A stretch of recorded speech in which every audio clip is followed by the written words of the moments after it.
GK എന്ന കഥാപാത്രത്തെ ശക്തമായ ഒരു കഥാപാത്രമാണ്. ആ കഥാപാത്രത്തെ അവതരിപ്പിച്ചതോടൊപ്പം തന്നെ ആ ഫിലിമിൻ്റെ അസോസിയേറ്റ് ഡയറക്ടറായിട്ട് വർക്ക് ചെയ്തിട്ടുണ്ട്. പറഞ്ഞോളൂ, നിർത്തണ്ട. പക്ഷെ ഒരു കാര്യം വേണമെങ്കിൽ കുറിച്ചു വെച്ചോളൂ.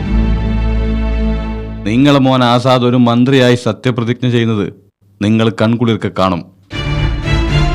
അതോടുകൂടി നിങ്ങളെ ബിസിനസ് തഴച്ചു വളരും. അന്ന് അംഗീകരിച്ചാൽ മതി നിങ്ങൾ തന്നെ.